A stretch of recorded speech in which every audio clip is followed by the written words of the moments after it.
UKLO 1 year masters. No IELTS required up to 5 years visa. High visa success rate. మీరు నార్మల్గా అంటే చాలా మీరు స్క్రీన్ మీద ఎంత కలివిడిగా కనిపిస్తారో, ఎంత కలివిడిగా మాట్లాడతారో, ఆఫ్ ది స్క్రీన్ మీరు అది కాదు. చాలా రిజర్వ్డ్ గా ఉంటారు మీరు. సరదాగానే ఉంటాయండి.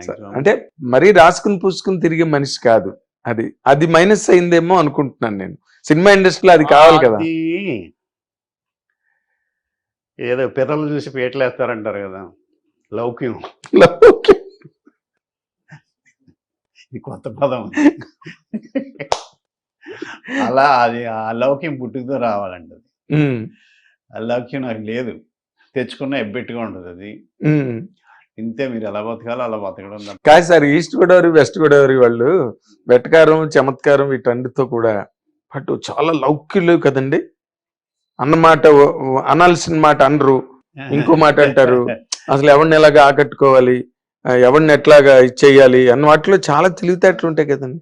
అందులో నేను ఒకరిని ఎలా పుట్టాను ఈస్ట్ గోదావరిలో. మరి అంటే నార్మల్ గా మీ బ్రదర్ వెటకారం ఉంటుందండి. వెటకారం బాగా మాట్లాడుతుంటేనే అలా ఉంటది. అదే మరి అది ఆ గోదావరి నీళ్ళలోనే ఉందంటారు. గోదావరి నీళ్ళలోనే ఉంది అంటే నీళ్ళు అన్ని చోట్ల ఒకటే అనుకోండి, బట్ గోదావరి నీళ్ళకి ఒక స్పెషల్ టచ్. ఈస్ట్ వెస్ట్ దానికి ఏమైనా మీరు ప్రత్యేకమైన జియోగ్రఫికల్ రీజన్, భౌగోళిక కారణం ఏమైనా కనిపెట్టారా మీరు? నేను అనుకోవటం నా ఆలోచన. ఈ కాటన్ దొర గారు మాకు కాలువలు ఫుల్గా నీరు రావటం, 2 పంటలు పండించుకోవటం రైతులు, ఆయన ఆ ఏర్పాటు చేయడంతో హాయిగా ఉంది. భోజనం చేస్తారు అరుగు మీద కూర్చుని, కడుపు నిండిన ఎవరు కడుపు ఎక్కువ తింటే కక్కు వస్తుంది, వీళ్ళకి ఎటకారం వచ్చింది. అదంతా ఆయన చేసినది. దాంతో భోగం మేళాలు ఆడించుకోవడం, కోడి పందాలు, ఎంటర్టైన్మెంట్ కూడా తోడైంది. ఆ డబ్బులు ఉండటంతో, ఫుడ్ ఉండటంతో అని అనుకుంటున్నాను నేను. అదేలే, నిజమే. కడుపు నిండిన తర్వాత ఉండేవి ఇవే కదండి, ఇవన్నీ వస్తాయి కదండి. లేకపోతే కడుపు నింపుకోవడానికి ప్రయత్నం. కొన్ని ఏరియాలో ముంజిగాయల టిఫిన్ కింద తింటారట. మరి మేము ఈస్ట్ వెస్ట్ అలా ఉండదు కదా. అవునండి, బాగానే తింటారు. బాగానే బ్రహ్మాండంగా ఉంటారు. మీకే మంచి శ్రీమంతులు. వెస్ట్ ఇంకా బాగా తింటారు. వెస్ట్ ఇంకా బాగా తింటారు.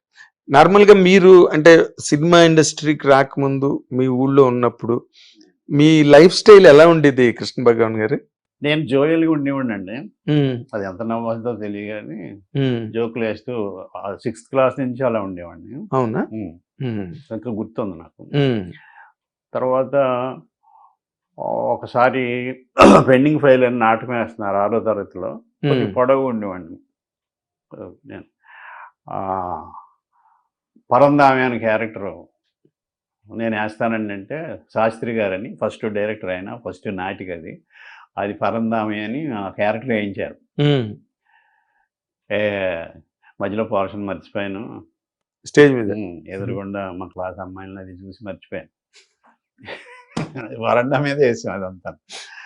అలాగా ఒకసారి ఎక్కాం కదా, ఆ స్టేజ్ ఎక్కాలి అని పెద్ద ఇన్స్పిరేషన్ ఎవరంటే మా అన్నయ్య డాక్టర్ మంగరాజు. ఆయన రాసేవాడు, బాగా యాక్ట్ చేసేవాడు, MBBS చదువుతానే ఇవన్నీ. తను నాకు మిమిక్రీ డైలాగులు రాసిచ్చి మిమిక్రీ చేసేవాడిని కాలేజీలో. తర్వాత వదిలేరా ఇంకెంతగా మిమిక్రీలు మంచివి కాదు అని చెప్పి నాటకాలు అది మొదలుపెట్టాను.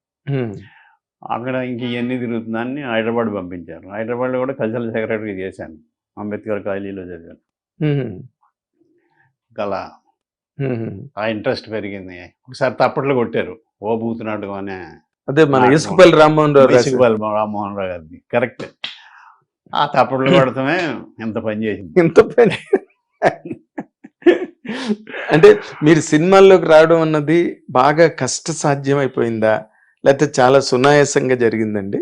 అది ఎవరి ఎక్స్పీరియన్స్ని బట్టి వాళ్ళకి ఉంటుంది. ఒకళ్ళకి గేట్లు ఓపెన్ అయ్యి వెళ్ళిపోవచ్చు, ఒకళ్ళకి 9 సంవత్సరాలు పట్టచ్చు, చాలా సంవత్సరాలు పట్టచ్చు. నాకు రాగానే ఒక సినిమా చేశాను కానీ అది పెద్దగా ఉండలేదు. తర్వాత మహర్షి. సెలెక్ట్ అయ్యాను కాబట్టి అందులోనే పెట్టారు. ఓ విధంగా నా ఇన్ఎఫిషియన్సీ కూడా ఉంది. నేను మీ అన్నట్టు పబ్లిక్ రిలేషన్ లేక తిరక్క అలా రాలేదేమో. అంటే ఏంటి మీకు ఒక రకమైన దర్పమా? కాదండి. అంటే ఇప్పుడు కొంతమందికి సెల్ఫ్ రెస్పెక్ట్ ఎక్కువ ఉంటుందండి. కొంతమందికి ఏంటంటే అవసరానికి తగ్గట్టుగా మారిపోతుంటారు కొంతమంది. సెల్ఫ్ రెస్పెక్ట్ ఉంది కానీ అదేం అహంకారం కాదు, ఈగో కాదు. నా అంతటి నేను ఉండేదే ఒక విధంగా అజ్ఞానం. ఓకే. అంటే అజ్ఞానం అంటే మీరు ఎలాగంటే బ్యాక్గ్రౌండ్ బాగుండి స్ట్రాంగ్ గా ఉండి పూట గడిచిపోతూ రోజులు హ్యాపీగా ముందుకెళ్ళిపోతుంటే అన్నీ చెల్లుతాయండి. ఆ చెల్లడంలో కొన్ని మనం అవకాశాలు అందిపుచ్చుకోలేని పరిస్థితి కూడా వస్తుంది. కొంచెం అది కూడా కావచ్చు అండి. ఎందుకంటే నేను పుట్టిన ఫ్యామిలీ మంచి ఫ్యామిలీలోనే పుట్టాను. రిచ్ ఫ్యామిలీలో పుట్టారు. లక్కీ అని.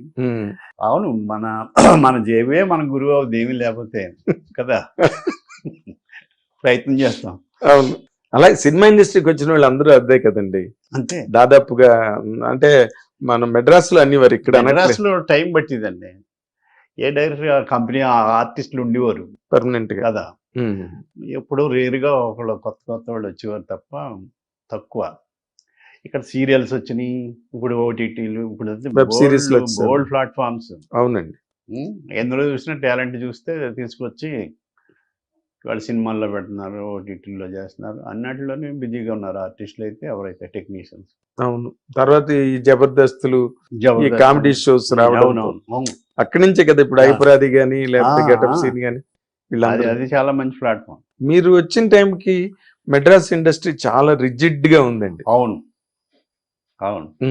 ఒక్క వంశీ గారు ఒక్కరే కొత్త వాళ్ళని ఇచ్చేసేవాడు ధైర్యంగా. అవునండి. మిగిలిన డైరెక్టర్లు ఉన్నారు కానీ అంత కొత్త వాళ్ళని ఎంకరేజ్ చేసే అంత ఇది లేదు. మీరు ఎప్పుడు